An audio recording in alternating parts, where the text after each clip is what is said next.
So I am loud. Is this still loud? No. I am Bailey Mercer. For those of you who do not know, I first want to say thank you for everybody's prayers and appreciation and support of me going to Boise Bible College. It was not easy and will not be easy, but I still appreciate the prayers and that they help. That's just me and some of my friends, and then of course Anthony's down there with me hiking. Currently, I'm here with the youth leaders. I am one of the youth leaders with Anthony. As I said, I'm going to BBC and currently working with PCA, our youth program for little kids. It's like a summer daycare, and so we do that. That's me working with some of them. Manage all the field trips and help all the kids get together and work with the schedules for all of our employees that work there as well. But before that, I used to train to work on cars. In fact, I had many job opportunities, and I've done everything from complicated engine work to suspension work to simple changing tires. In fact, behind me is just a simple, actually it wasn't simple, it was something that I did recently. We did a air ride system on a car, which makes it go up and down. So it's the silver thing is a tank, the air tank, and then there's air compressors, and it makes the car look like this. It's really, really low, but then it can also raise up for it to be able to drive. So very complicated work. So I should be proficient in changing a tire. However, you can see behind me that that didn't go so well for me. Last summer we went on a youth group trip and the tire popped, and being who I am, I got the jack and I jacked up the car and took off the wheel, put on the wheel.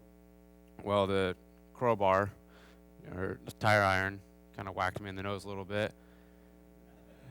But later on, I found out that somebody found that I had put on the bolt backwards. They have, well, of course, it seems silly you can't really put on a bolt backwards, but they have concaving so that they can sink into the wheel. Well, I was so busy with all the traffic and all the, watching the kids, and the police officer showed up, and they're so busy that I just spaced on something so simple. Knowing as much as I do, that should not have happened. And obviously, that left a mark. So,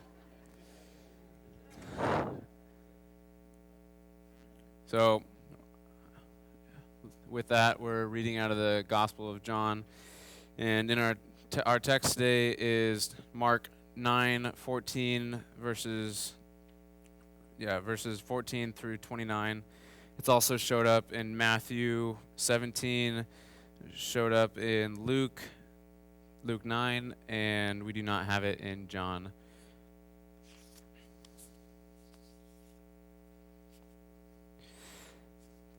So first I want to address a problem that we have in our last verse 29.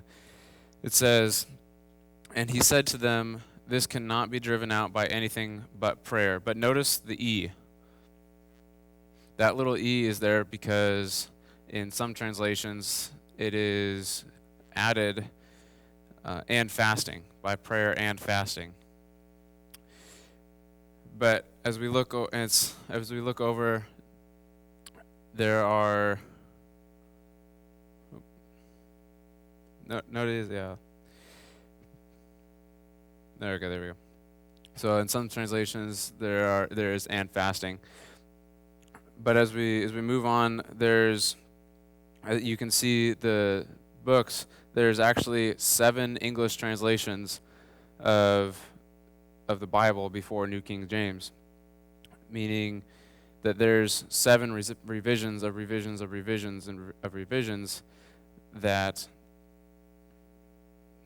were made.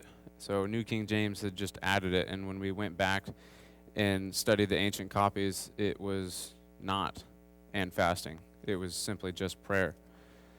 So, knowing that, I want to get back to verse 14. Let's start there. It says, "And when they came to the disciples, they saw a great crowd around them." Just so you know, we do not know who they are. They just are there, and saw a great crowd around them, and the scribes arguing with them. Continuing reading, verse 15, "And immediately all the crowd, when they saw him," notice the pronoun there is a capital H. You know, Mark doesn't do too well with his pronouns, so we try to capitalize so that you understand who him is. And him, they all saw him, being Jesus. So they all saw him, were greatly amazed, and ran up to him and greeted him. So notice that it says all the crowd. There's a crowd here. This is a large crowd that may have been gathered around this scene. He says, goes on to verse 16, and he asked them, "What are you arguing with them about?" And he goes, verse 17 is, "And someone from the crowd answered him." And we later find out that someone, and in Matthew it says that someone is a him, but later on we find in Mark that is the father of the boy who we will be reading about. "And someone from the crowd answered him, 'Teacher, I brought my only son to you.'" So you can see that he brought his son, but in Luke it actually says his only son. So this is much more personal because he doesn't have a family. This is his one and only son. "I have brought my only son, for he has a spirit that makes him mute. And whenever it seizes him, it throws him down, and he foams and grinds his teeth and becomes rigid. So I asked your disciples to cast it out, and they were not able to." Now, these disciples, he asked the disciples, which is a chosen group of people who had powers that had healing powers, had powers of like Jesus, and they could not cast it out.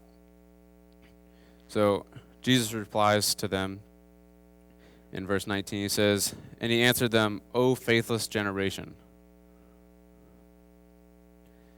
how long am I to be with you?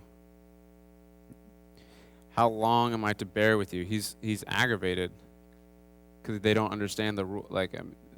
This is a very simple task that they have been given, but they don't believe. They don't